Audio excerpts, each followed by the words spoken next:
I hate to place all the blame on Gen Z when it comes to this kind of puritanical way of thinking, but like I think it's cool in a way because what it's representing a lot. It's not representing Puritanism or like maybe not. I don't think it's even representing like prudishness. I think that what it largely represents is that Gen Z is not looking to movie stars, to Hollywood, to not only define but navigate and satisfy their sexual desires and fantasies. They have other ways to look for that. They have other ways to, like I said, navigate those thoughts. Um, maybe music is better at that. Maybe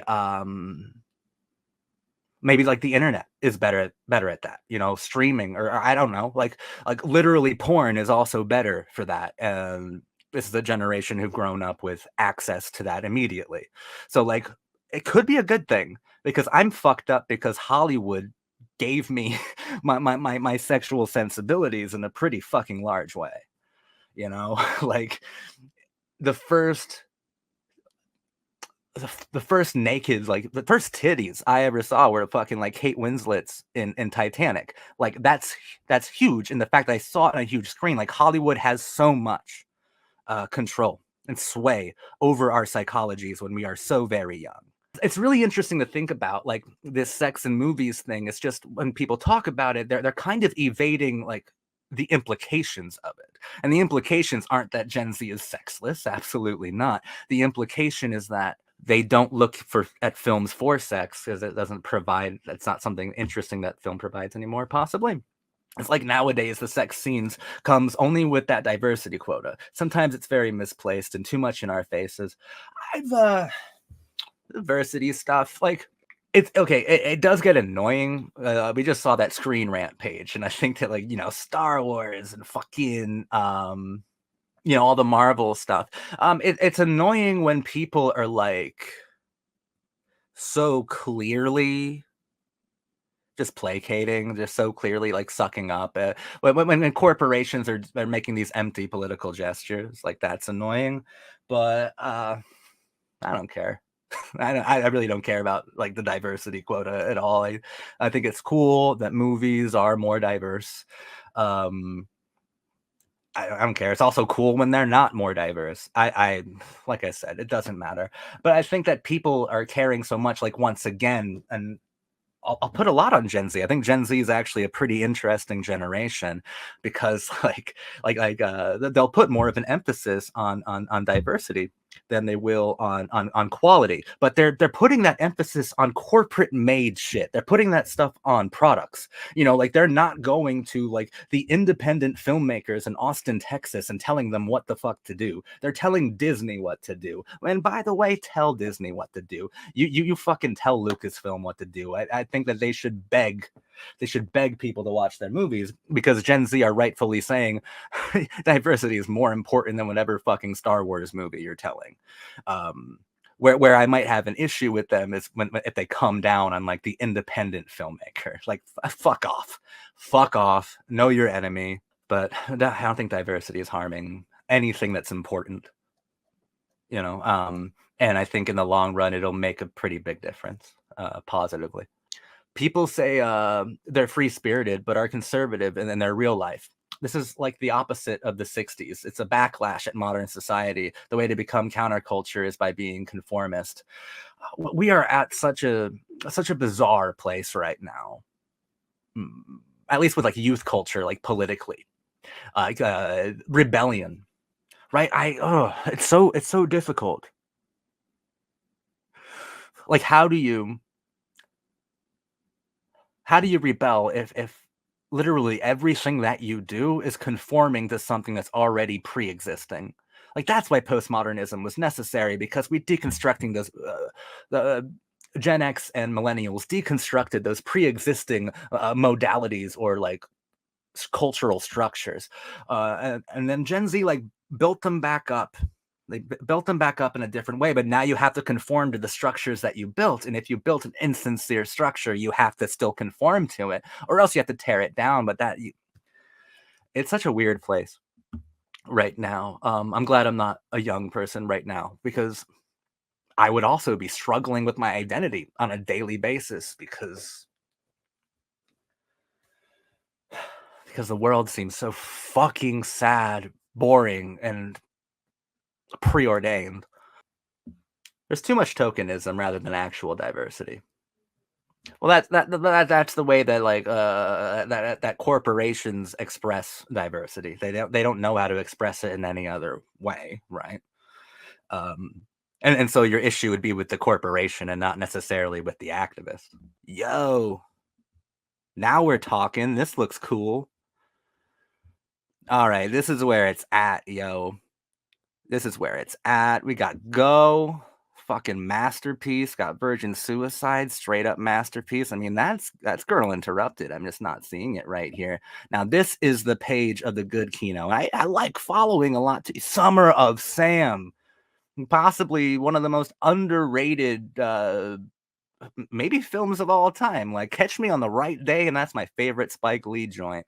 It's normally Do the Right Thing because I'm very predictable, but Summer of Sam is fucking gorgeous. There's Girl Interrupted, Bringing Out the Dead, a little Martin Scorsese surprise. You see now, see, I'm more excited looking at this. Ghost Dog. My chat always tells me to watch Ghost Dog, and I tell them I haven't watched it in a long time.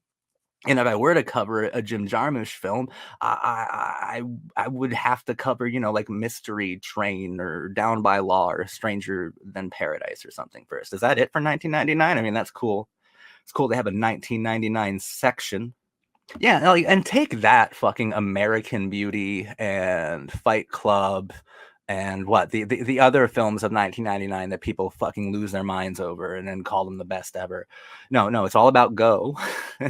It's all about the Virgin Suicides and what Girl Interrupted. Never covered Girl Interrupted, by the way. That would be fun. That would allow me to express my crush on Brittany Murphy, and we always love to see that. Goes so good. Sarah Pauly, Katie Holmes, Timothy Olyphant, all of them could strangle me, and I'd thank them for it. Go and Girl Interrupted are top tier. Absolutely. Absolutely. Love that stuff. Can't wait to I'm gonna cover Girl Interrupted eventually. It's just for some reason I haven't done it. Hey, Virgin Suicides is top tier too. I think Go, Girl Interrupted, and the Virgin Suicides for 1999 is outrageous. And was the what's the Faculty in 99 or 98? Like I'm sure Kevin Williamson did something. That was 98. I'm sure Kevin Williamson did something in 99. No, he didn't. Never mind. Never mind. I just remembered what happened on April 20th, 1999. So Kevin Williamson style was out. Okay, no. Holy fuck, I forgot.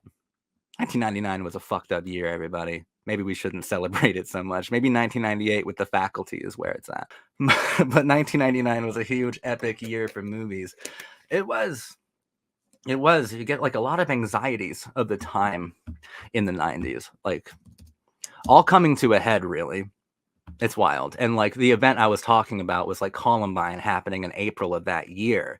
And that's why like Kevin Williamson is one of the people who dominated that decade, but his films were literally about spoiled white media obsessed high school kids who kill their best friends and their girlfriends at school.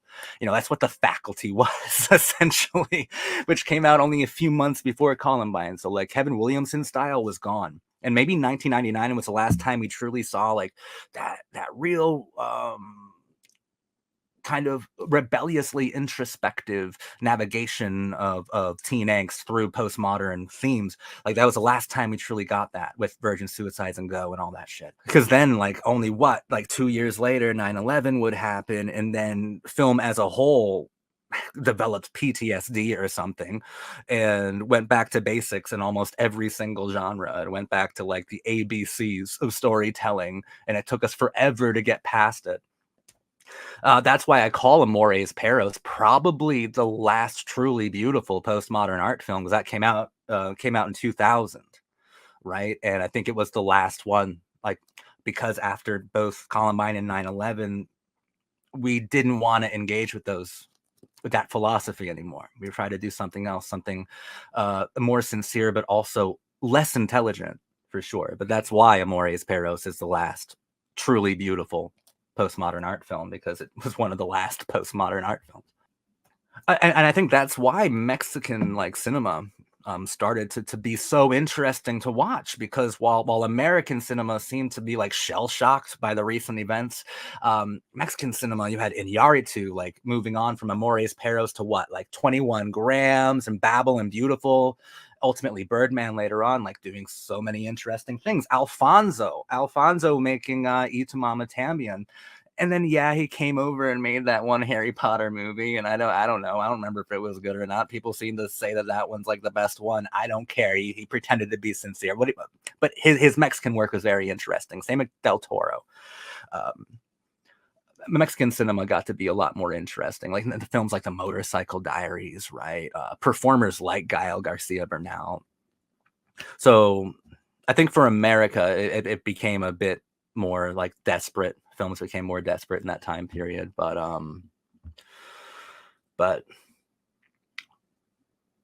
elsewhere culturally, films were still well. Finally, America stopped monopolizing the spotlight on interesting films, and like we got to see with more clarity what was being done elsewhere. And I'm pretty sure that was a Mexican new wave, in my opinion. That was incredible stuff. What's another film website? Let's go to the normiest website. Screen Rant, is that something? Is that something? That's something. Let's see what normal people talk about when they talk about movies. They're probably not talking about Columbine and 9/11, how it gave way to a awesome Mexican takeover of cinema. They're probably talking about something else, right? What?